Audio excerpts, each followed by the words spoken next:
इस वक्त पीडीएम हुकूमत लेकर फंस गई है और सबसे ज्यादा नून लीग फंस गई है।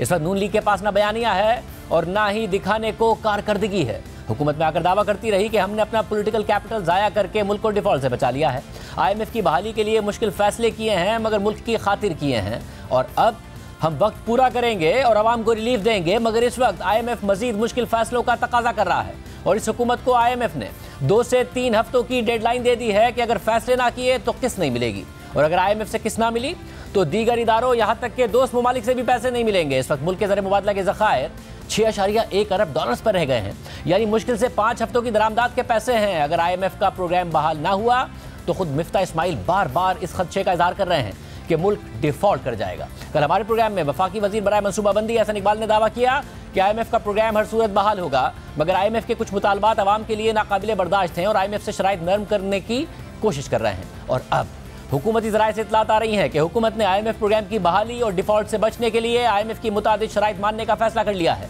बिजली और गैस की कीमतों में कितना इजाफा होगा अभी उस पर फैसला करना है, मगर आज वज़ीर आज़म शहबाज शरीफ ने भी वाज़ेह कर दिया है कि IMF के साथ चलना है और प्रोग्राम पूरा करना है क्योंकि मजबूरी है। की तवक्कुआत हैं वो बेचारे देखें किस तरह महंगाई में पिस रहे हैं। ये कोलिशन गवर्नमेंट की ये आखिरी ख्वाहिश नहीं, वो कभी भी उनकी ख्वाहिश ना होगी ना थी कि महंगाई का बोझ आवाम पर ट्रांसफ़र किया जाए, लेकिन एक मजबूरी है। IMF का जो कुछ हमने हशर किया, मुआहदा किया, उसकी धज्जियाँ उड़ाई, आज हम पर ट्रस्ट करने के लिए तैयार नहीं है। जहाँ पर IMF का प्रोग्राम भी हमें जारी और सारी रखते हैं कि उसके बगैर शॉर्ट टर्म में गुजारा नहीं है। We have no other option, we have to go along with the flow. IMF के प्रोग्राम को हमें इम्प्लीमेंट करना है और ये फेज मुकम्मल करना है। नेक्स्ट जून को ये ख़त्म, और खुदा करे कि ये हम इज्जत और वक़ार के साथ अपनी कमिटमेंट जो है निभा सकें। इस वक्त मसला यह है कि मईशत का आवे कावा बिगड़ा हुआ है और IMF से वादा खिलाफियों और टारगेट पूरे ना करने की गुज़िश्ता हुकूमत से लेकर इस हुकूमत तक एक तवील फहरिस्त है। इसलिए IMF की डिमांड्स की एक तवील फहरिस्त है। मुल्क के पास सिर्फ 6.1 अरब डॉलर्स के ज़र मुबादला के ज़खायर हैं। दोस्त ममालिक से दावों के बावजूद पैसे नहीं आए हैं। पाकिस्तान को मार्च तक 8.4 अरब डॉलर्स की बैरूनी कर्जों की अदायगियाँ करनी है और IMF ने डिमांड कर दी है कि हुकूमत 2,500 अरब रुपए का बिजली का सर्कुलर रेट और 1400 अरब रुपए का गैस का सर्कुलर रेट कम करने के लिए बिजली और गैस की कीमतों में इजाफा करे। दिसंबर के महीने में टैक्स टारगेट के हुसूल में मुमकिन शॉर्टफॉल से निपटने के लिए मजीद टैक्स लगाए। पेट्रोलियम डेवलपमेंट लेवी के 855 अरब रुपए के टारगेट के हुसूल में 300 अरब रुपए का शॉर्टफॉल मुतवक्के है तो इसको भी इजाफी टैक्सेस लगा के पूरा करे।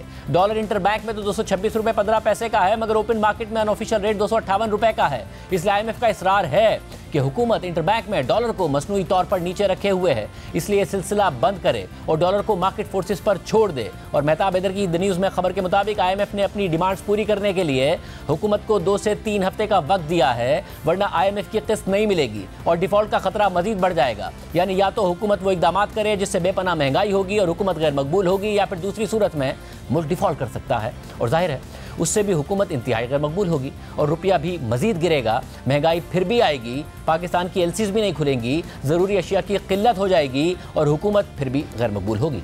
इसलिए इमरान खान को एतमाद है कि जनवरी में हुकूमत और इस्टेब्लिशमेंट दोनों को समझ आ जाएगी और मार्च अप्रैल में इंतखाबात हो जाएंगे। अब अहम बात यह है कि अब से 3 हफ्ते पहले हमारे प्रोग्राम में इसहाक डार ने दावा किया था कि 2 हफ्तों में एक दोस्त मुल्क से 3 अरब डॉलर्स मिलेंगे। बजट में एक चीज़ तय है कि हम 2.1 अरब डॉलर की फॉरेन डायरेक्ट इन्वेस्टमेंट आएगी, वो तो 52% डाउन है। 4 महीने में 348 मिलियन डॉलर आई है, वो नहीं आएगी। 3 अरब डॉलर हमें बैनुल अक़वामी मार्केट से लेने थे, सुकूक के जरिए, बॉन्ड्स के जरिए। नज़र आ रहा है जो पाकिस्तान का क्रेडिट रिस्क है कि वो भी हमें नहीं मिल पाएंगे, तो हम शॉर्ट तो हैं, वो पैसे कहाँ से आएंगे? हम उसको रिप्लेस कर रहे हैं। मैंने भी आपको बताया कि हम किसी फ्रेंडली कंट्री से 3 अरब डॉलर एक्स्ट्रा डिपॉजिट ले रहे हैं, हमारी बातचीत हो रही है और इंशाल्लाह मिलेंगे।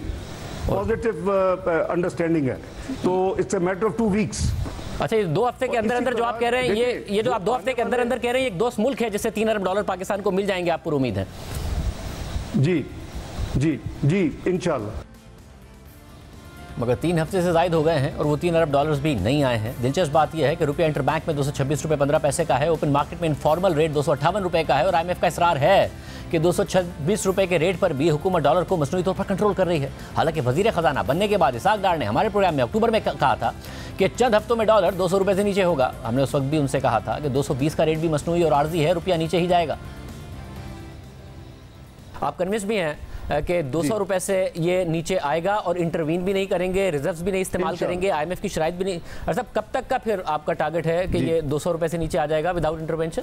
I think matter of days, दिनों की बात है, हफ्तों की बात नहीं है। ये अहम बात है डॉक्टर साहब, क्योंकि आप कह रहे हैं कि आप इंटरव्यू नहीं करेंगे, क्योंकि अदरवाइज स्टेटमेंट्स हमने देखा कि शौकत तरीन साहब भी दिया करते थे, उससे पहले सद उमर साहब ने भी दिए, मिफ्ता इस्माइल साहब ने भी दिए, मगर मार्केट में डॉलर नहीं एडजस्ट होता था, नहीं नीचे आता था। आपके स्टेटमेंट के बाद आ रहा है, मगर ये टेम्पररी नहीं होगा, क्योंकि हमारे एक्सटर्नल सेक्टर के मसाइल हैं। आपको नहीं लगता है टेम्पररी है जो भी हो रहा है? अगर आपके फील गुड फैक्टर की वजह से हो रहा है तब भी टेम्पररी हो रहा है। नहीं, टेम्पररी इसलिए नहीं हो रहा कि इसकी रियल वैल्यू नहीं है। शाहजेब साहब प्लीज बेयर विद मी कि इसकी वैल्यू नहीं है। ये स्पेकुलेटिव एंगल है, ये पॉलिटिकल इंस्टेबिलिटी का है, ये लोगों की फ्रस्ट्रेशन और लोगों की यानी कह ले कि नफसियाती है। मगर फिर डॉलर बढ़ता चला गया, इंटरबैंक और ओपन मार्केट का फ़र्क बढ़ता चला गया, और हमारे अगले प्रोग्राम में जब इसाकदार आए तो वो मुत्तफिक थे कि इंटरबैंक और ओपन मार्केट का रेट का इतना बड़ा फ़र्क नुकसानदेह साबित हो रहा है। आपने जो मुख्तलिफ इक़दाम किए डॉलर को कंट्रोल करने के लिए, अब वो 224 से नीचे इंटरबैंक में है, मगर ओपन मार्केट में 231 रुपये 50 पैसे का है। मगर अगर आप जाएं तो 231 रुपये 50 पैसे का भी मार्केट में आपको मिलेगा नहीं, बल्कि वो आपको ऊपर से 9-10 रुपये एक्स्ट्रा देने पड़ेंगे। ग्रे मार्केट क्रिएट हो गई है, एक पैरेलल मार्केट क्रिएट हो गई है, जिसके वजह से रेमिटेंसेज भी गिर रही हैं कि 224 के रेट पर कोई इंटरबैंक में क्यों भेजेगा जब उसको इतना बड़ा रेट मिल रहा होगा, हुंडी हवाले से पैसे आ रहे हैं। एग्रीड, आपने बिल्कुल सही आइडेंटिफाई किया। हमने भी मिनिस्ट्री ऑफ फाइनेंस से बैठ के आइडेंटिफाई कर चुके हैं। मेरी जो रेलेवेंट एजेंसीज है, ये पाकिस्तान से जो हम कोला खरीदने हैं अपने एक नेबरिंग कंट्री से रुपयों में, वो सारे का सारा पैसा पाकिस्तान में आकर डॉलर जा रहा है, स्मगल हो रहा है। अब किसी ने तो उसको रोकना है ना, वो तो जाहिर है मिनिस्ट्री ऑफ फाइनेंस तो जाके बॉर्डर्स पर नहीं रोकेगी। जो रिस्पॉन्सिबल लोग हैं, मेरी बात उनसे हो चुकी है पिछले चंद दिन पहले और तफसील से डिस्कशन हुई है। उन्होंने मुझे श्योर किया कि they will do their best कि ये जो इस तरह की जो करेंसी स्मगलिंग है पाकिस्तान से, फॉरेन करेंसी, उसको रोका जाए। ये एक किस्म का एक भंवर सा बन गया है, इसे vicious circle we have to break it. और ये ब्रेक माजी में भी हुआ था, 98-99 में, 13-14 में भी हुआ था। आई एम वेरी होपफुल, थोड़ा सा टाइम दे, इंशाल्लाह ये भी काबू आ जाएगा। इस बात को भी 25 दिन हो गए हैं और इंटरबैंक और ओपन मार्केट का फ़र्क और बढ़ गया है। जबकि मिफ्ता इस्माइल जब वज़ीर ख़जाना थे तो डॉलर इंटरबैंक में 220 का हुआ, ओपन मार्केट में 230 का हुआ, 10 रुपये का फ़र्क आ गया। तो हमने इस तरफ उनकी तवज्जो दिलाई थी कि इस फ़र्क की वजह से तरसीलात ज़र गिर जाएंगी, और फिर यही हुआ। इंटरबैंक में 220 से ऊपर है डॉलर और ओपन मार्केट में 230 रुपए का है डॉलर, 10 रुपए का फ़र्क। तो ये हिस्टोरिक हाइज हैं। इससे रेमिटेंसेज में भी फ़र्क आ सकता है ऑफिशियल चैनल से जो आती है, क्योंकि लोगों को नज़र आ रहा है कि अगर हम अनऑफिशियल से लाते हैं तो ओपन मार्केट में हमें ज़्यादा बेहतर रेट मिल सकता है।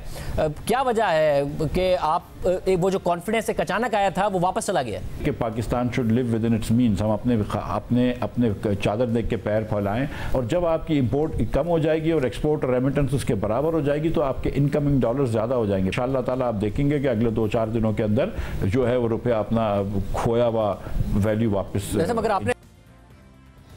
मगर मिफ्ता इस्माइल का दावा भी पूरा नहीं हुआ था, फ़र्क बढ़ता चला गया। बैंकिंग चैनल से आने वाली तरसीलात ज़र और बरामदात दोनों मुतासिर हुई। जो अदाद शुमार सामने आ रहे हैं उसके मुताबिक दिसंबर के महीने में बरामदात और तरसीलात ज़र में मज़ीद 10 से 15% की कमी आ सकती है। 5 माह में बजट खसारा IMF से किए गए वादों से ऊपर है, इसलिए IMF डिमांड कर रहा है कि हुकूमत इकदामात करे। जबकि दिसंबर में अंदेशा है कि FBR अपना टारगेट एक बहुत बड़े मार्जिन से मिस कर देगा, जिससे IMF का दबाव मजीद बढ़ेगा। और इस वक्त आवाम को पहले ही सिर्फ इम्पोर्टेड इन्फ्लेशन का सामना नहीं है, बल्कि वफाकी और सूबाई हुकूमतें इंतजामी इकदामात में भी नाकाम हैं। आटे की कीमत में मुसलसल इजाफा हो रहा है और अब फ़ी किलो आटा 145 रुपये पर पहुँच चुका है, यानी गुज़िश्ता चंद महीनों में बेपनाह इजाफा हो चुका है। दिसंबर के महीने में महंगाई 25% रहने की तवक्को है और जून के बाद से मुसलसल 7वां महीना होगा कि जब महंगाई 20% से ऊपर रहेगी। खाने पीने की अशिया की महंगाई मुसलसल 30% से ऊपर है और non food non energy inflation भी 16% से ऊपर है, जिसकी वजह से शराय सूद में मजीद इजाफे की तवक्को है और उससे सूद की अदायगियाँ मजीद बढ़ जाएंगी। यानी मईशत हर तरफ से फंस गई है, इसलिए हुकूमत भी फंस गई है। इस टैक्स टू GDP और इन अखराजात और खसारों के साथ ना मुल्क चल सकता है और ना ही IMF मानेगा। और वज़ीर आज़म कह रहे हैं कि हुकूमत में आने से पहले अंदाज़ा नहीं था कि हालात इतने ख़राब है। 11 अप्रैल को मैंने हल्फ उठाया तो मुझे भी एहसास नहीं था कि पाकिस्तान की मईशत इतनी ज्यादा तबाह हो चुकी है। IMF का मुआहदा खत्म हो चुका था।